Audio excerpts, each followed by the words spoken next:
Boa noite, alunos. Hoje nós vamos para mais uma aula na disciplina de saúde da mulher, né? Espero que estejam todos bem, que estejam entendendo. Qualquer dúvida, estou à disposição. Como de costume, eu vou deixar o conteúdo e mais a atividade complementar para vocês, tá bom? Hoje a gente vai falar um pouquinho de doenças de notificação compulsórias, tá?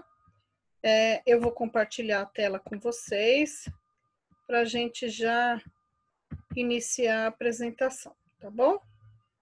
Então, a gente vai ver algumas doenças que, se a mulher desenvolver durante a gestação, a gente precisa saber para comunicar, tá bom? Então, a gente vai falar de doenças de notificações compulsórias. Uma delas foi recentemente acrescentada, né, na lista de doenças, né, relacionada à gestação, que é a doença aguda pelo Zika vírus em gestantes, tá? Existem alguns sinais e alguns sintomas que são importantes para a gente identificar e para notificar. Depois de confirmado ou não o diagnóstico, a gente vai poder dar seguimento ao tratamento e acompanhamento da gestante, tá? Então, sinais e sintomas mais comuns envolvem manchas vermelhas no corpo, na pele, coceira no corpo, febre, dor de cabeça, vermelhidão nos olhos, dor nas articulações, inchaço no corpo e fraqueza. Basicamente, essas doenças são esses sintomas são sintomas de infecções virais, né? Ou seja, a gente pode ter qualquer outra doença viral com sintomas parecidos.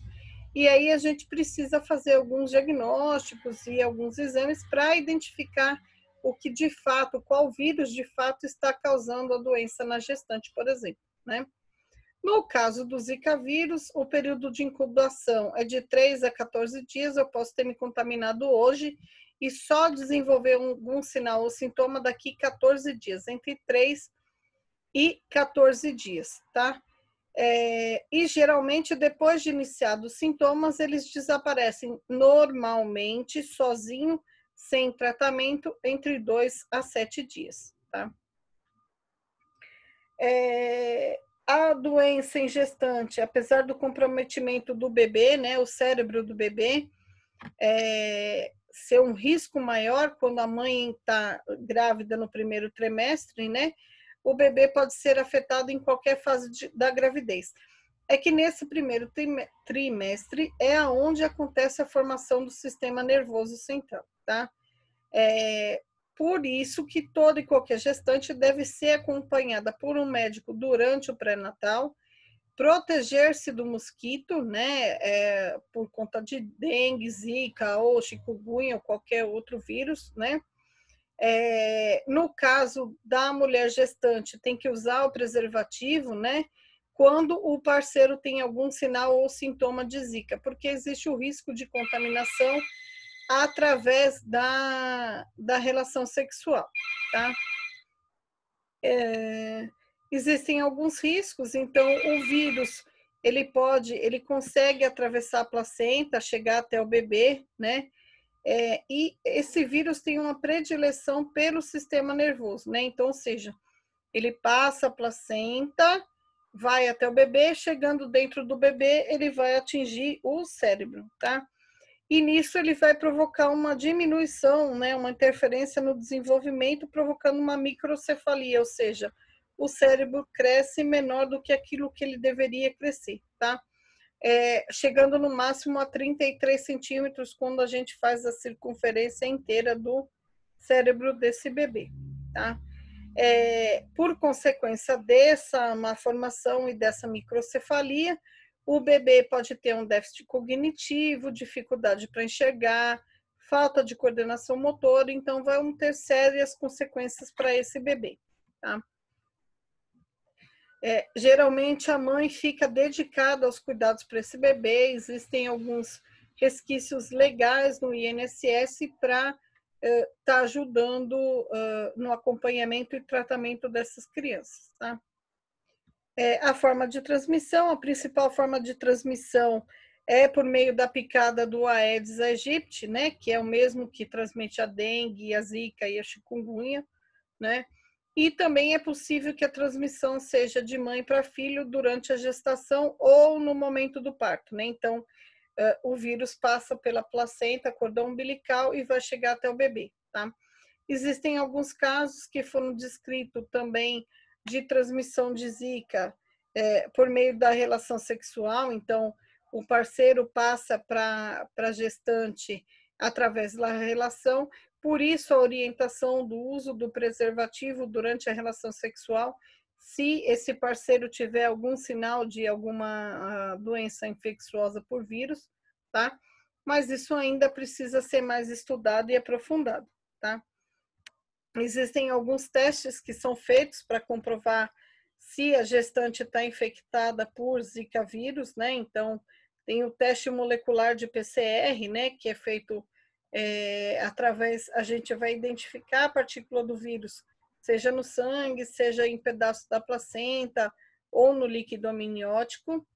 Existe um teste rápido para Zika, que é a identificação de anticorpos específico para esse vírus, e existe um exame diferencial para dengue, zika ou chikungunya, ou seja, o sangue que é recolhido vai para o laboratório e o laboratório usa um reagente específico para diferenciar esse tipo de vírus, para a gente saber qual que é, dengue, zika ou chikungunya, uma vez que é transmitida pelo mesmo vetor ou pelo mesmo mosquito, tá? Existem alguns sinais e sintomas, então, conjuntivite, né, as bolinhas vermelhas do exantema, mal-estar, febre, dor nas articulações, dor na cabeça, isso são alguns sinais e sintomas da doença aguda pelo Zika vírus em gestantes, tá? E aí o Aedes aegypti infecta essa mulher, estando ela gestante, o vírus pode passar a barreira da placenta, atingir o cérebro do bebê e provocar uma microcefalia, ou seja, ele provoca um retardo no crescimento e desenvolvimento do cérebro, que vai chegar a 32, 33 centímetros no máximo, provocando sérias alterações e comprometimento no cérebro do bebê, tá? Uma outra doença de notificação compulsória em gestante é a hepatite, né? Hepatite existe um grande risco de transmissão vertical, ou seja, da mãe para o bebê, né? Como que a gente consegue identificar se ela está com hepatite B ou hepatite C?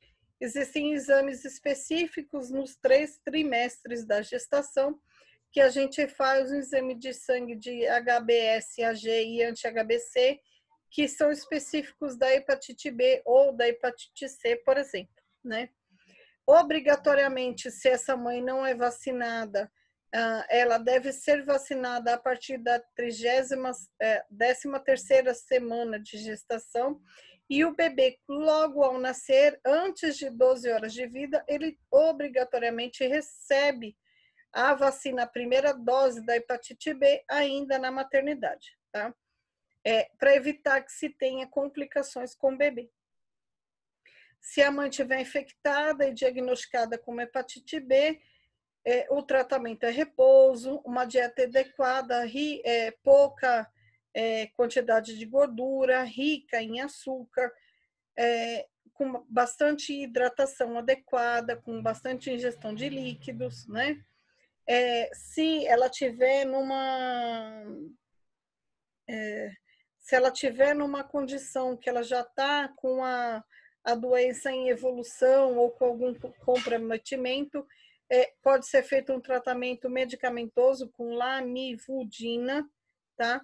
Além de, obrigatoriamente, ela tomar vacinação ou fazer uso de imunoglobulina para evitar que esse vírus passe a barreira da placenta e atinja o bebê, tá bom?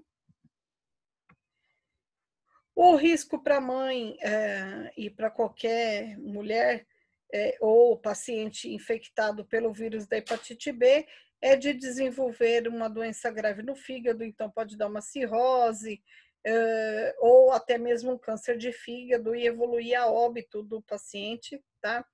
E para o bebê, o risco do vírus passar pela placenta ou por uma contaminação na hora do parto, né, na hora que vai cortar o cordão umbilical e contaminar o bebê, tá?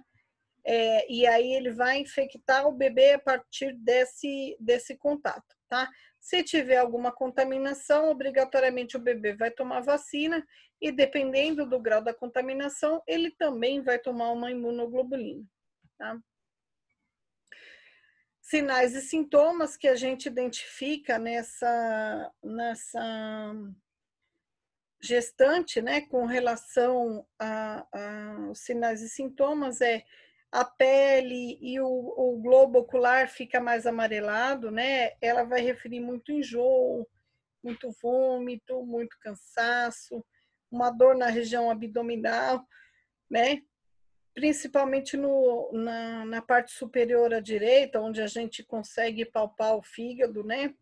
Febre, falta de apetite, as fezes, elas ficam, o que é aquela coloração marrom, ela vai ficar bem amarelinha, parece uma massa de vidraceiro, aquela que a gente passa para pegar o vidro na janela ou na porta, ou alguma coisa nesse sentido. Então, ela fica amarela, como se ela tivesse sem cor. Então, toda e qualquer vitamina e proteína está sendo absorvida e está eliminando as fezes praticamente clarinha, tá? E a urina, por sua vez, fica com cor de Coca-Cola. Isso já está num grau mais avançado, tanto das fezes quanto da urina, está num grau mais avançado de hepatite, tá bom? Isso acontece em cerca de 2,4% em gestantes no Brasil, né? Essa transmissão vertical, ou seja, de mãe para filho, tá? Geralmente se pega isso, 3% da população se pega no início da gestação e 71% pega no final da gestação, ou seja, um pré-natal tardio, né?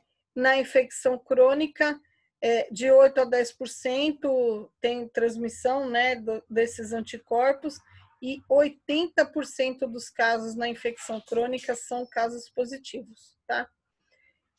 Desses bebês que são contaminados, 90% deles se tornam portadores do vírus e de doença crônica em decorrência da contaminação por hepatite, e 25% desses bebês contaminados, eles morrem de doença hepática, tá? Outra doença de notificação compulsória é o HIV, né? Então, a gente tem que fazer o acompanhamento e o tratamento na gestação.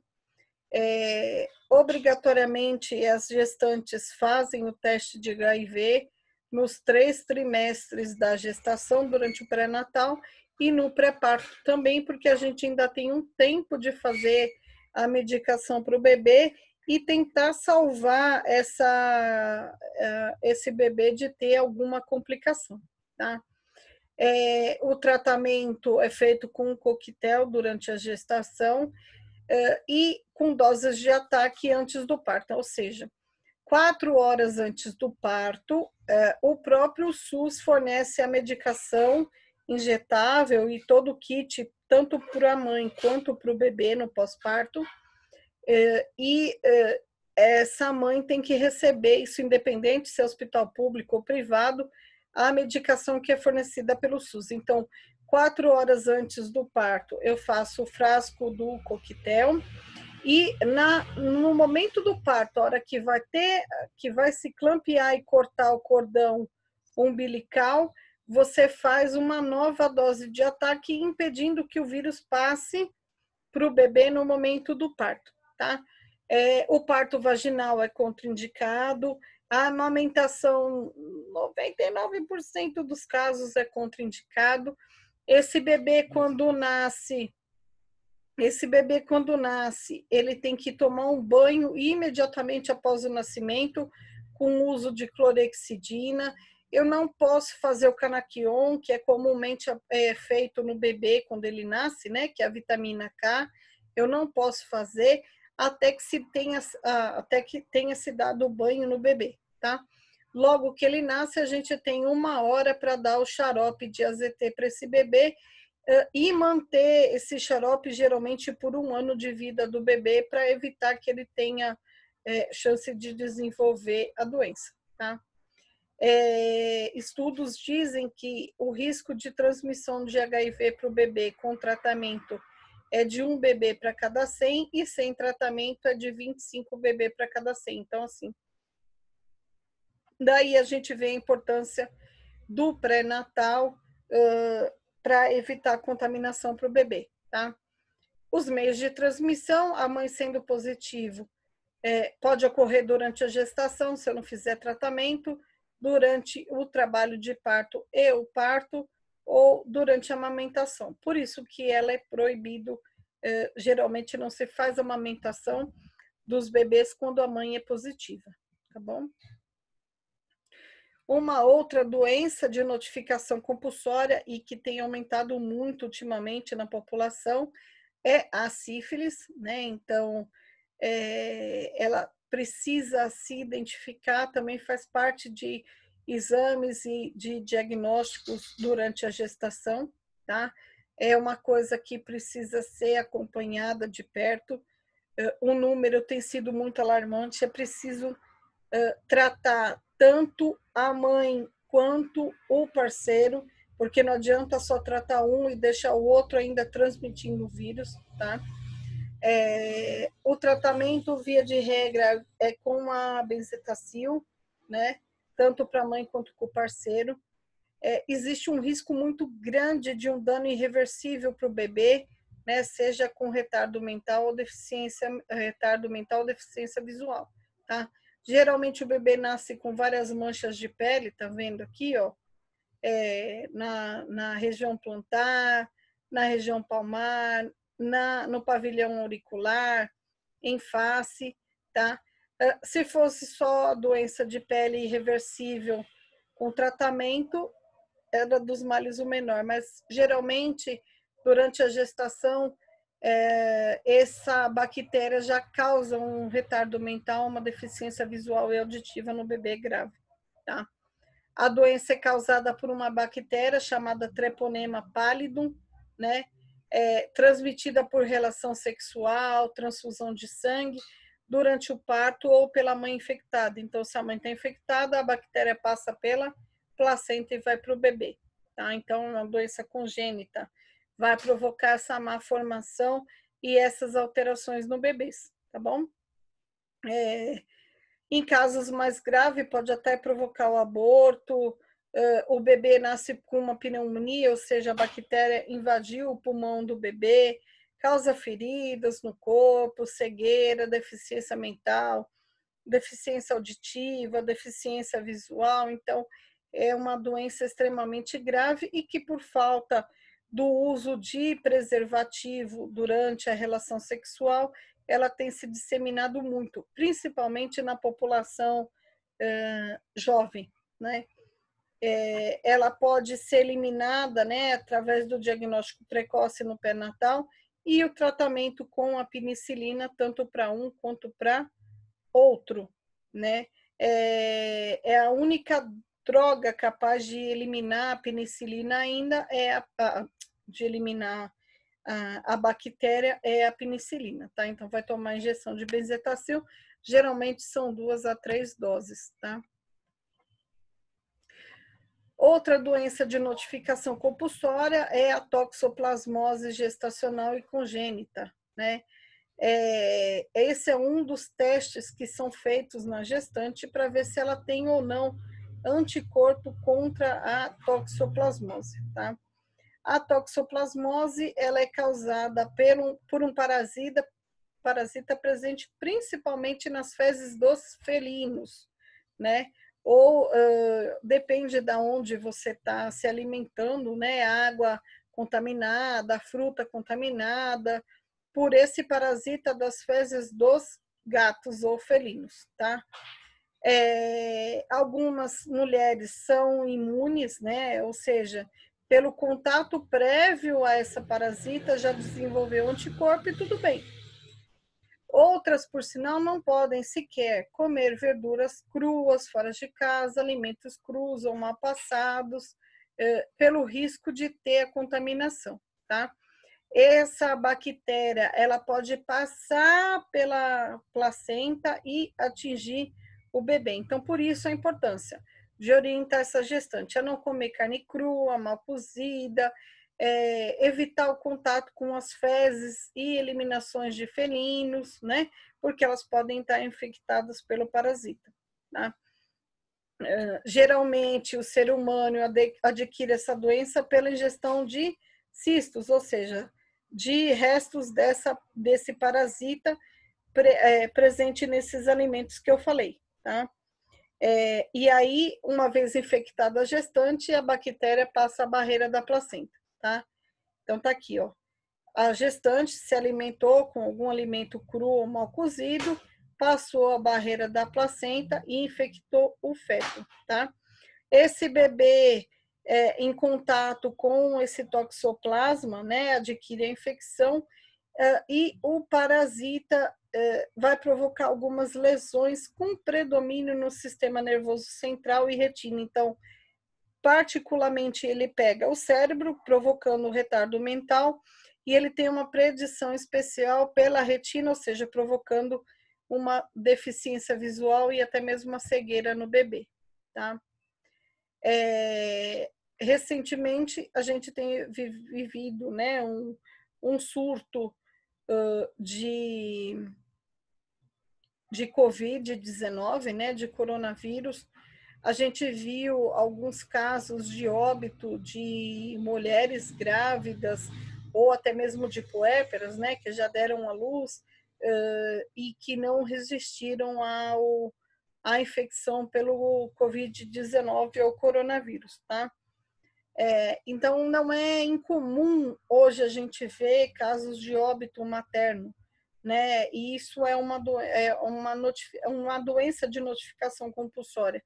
Infelizmente, o Brasil, com todas as taxas e índices de cesárea, tem muitos casos de óbito materno, e óbito materno é uma doença de notificação compulsória.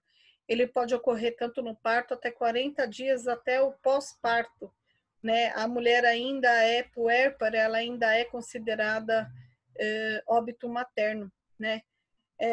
Hoje, o Brasil reduziu 8,4% dessa mortalidade, né? Mas ainda é muito, muito grande. O óbito ainda é maior ainda na população negra, né? Nas periferias, no norte e nordeste do país, onde a gente não tem muito acesso aos serviços de saúde, aos respaldos, né?